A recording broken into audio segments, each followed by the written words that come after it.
بسم اللہ الرحمن الرحیم۔ السلام علیکم۔ حضور نبی کریم صلی اللہ علیہ وسلم کی تبلیغ سے کفار کی سیاسی اور اجاراداری کی پوزیشن بگڑ رہی تھی۔ ایک دن بڑے بڑے سردار ابو جہل کی زیر قیادت غروب آفتاب کے بعد حرم کعبہ میں جمع ہوئے۔ ایک سردار نے کہا کہ محمد صلی اللہ علیہ وسلم کو بلاؤ تاکہ ہم بیٹھ کر بات کر سکیں۔ حضور اکرم صلی اللہ علیہ وسلم تشریف لائے۔ کفار مکہ نے کہا کہ آپ روز ہمارے دین میں عیب نکالتے ہیں اور ہمارے بتوں کو برا بھلا کہتے ہیں، آپ اس کو چھوڑ دیں۔ انہوں نے آپ صلی اللہ علیہ وسلم کو کئی قسم کے لالچ بھی دیے اور دھمکیاں بھی دی، لیکن حضور نبی کریم صلی اللہ علیہ وسلم نے ان کی پیشکش مسترد کر دی۔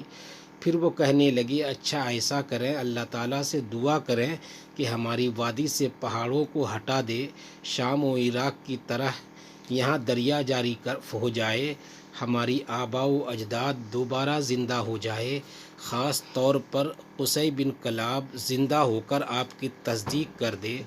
مزید کہا کہ کم از کم ایک فرشتہ ہمیشہ آپ کے ساتھ ساتھ رہے۔ پھر کہنے لگے، یہاں سونے اور چاندی کے ڈھیر لگ جائیں، اگر ایسا ہو گیا تو ہم ضرور ایمان لائیں گے۔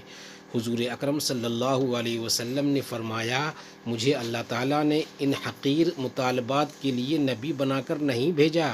پھر وہ کہنے لگے کہ ہمیں پتہ چلا ہے کہ جس رحمان کی آپ باتیں کرتے ہیں، معاذ اللہ وہ تو یمامہ کا رہنے والا ایک شخص ہے جو آپ کو ساری باتیں سکھاتا ہے، اور آپ وہی باتیں ہمیں سنا دیتے ہیں۔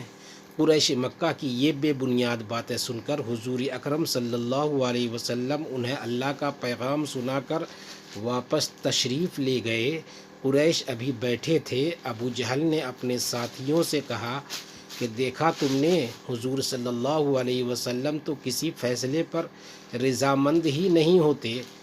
اب میں نے بھی اللہ سے یہ عہد کر رکھا ہے کہ کسی وقت جب محمد صلی اللہ علیہ وسلم سجدے میں جائیں تو بھاری پتھر سے ان کا سر کچل دوں گا تاکہ یہ روز کا جھگڑا ختم ہو۔ اس کے بعد چاہے تو تم لوگ مجھے بالکل بے یار و مددگار چھوڑ دو کہ بنو عبد مناف یعنی رسول اللہ صلی اللہ علیہ وسلم کا خاندان مجھ سے جیسا جی چاہے سلوک کرے اور چاہے تو میری حفاظت کرو۔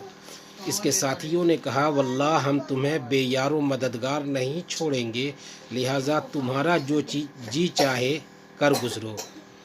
اس تجویز کے مطابق ابو جہل ایک بھاری پتھر لے کر کعبہ میں پہنچا اور مناسب موقع کا انتظار کرنے لگا۔ چنانچہ جب آپ صلی اللہ علیہ وسلم سجدے میں گئے تو ابو جہل پتھر لے کر آپ صلی اللہ علیہ وسلم کے قریب پہنچا، مگر ایک دم خوف زدہ ہو کر پیچھے ہٹنے لگا۔ اس کا رنگ اڑا ہوا تھا اور وہ پتھر کو بھی مشکل ہی سے نیچے رکھ سکا۔ اس کے ساتھی بڑے متعجب تھے کہ یہ کیا ہو رہا ہے۔ انہوں نے پوچھا، ابو الحکم یہ کیا ماجرا ہے؟ وہ کہنے لگا، جب میں محمد صلی اللہ علیہ وسلم کی طرف بڑھ رہا تھا تو ایک بہت بڑا نر اونٹ مجھے نظر آیا۔ بخدا میں نے کسی اونٹ کی ایسی ڈراؤنی کھوپڑی گردن اور ایسے ڈراؤنے دانت کبھی نہیں دیکھے۔ وہ اونٹ مجھے نگل جانا چاہتا تھا اور میں نے مشکل سے پیچھے ہٹ کر اپنی جان بچائی۔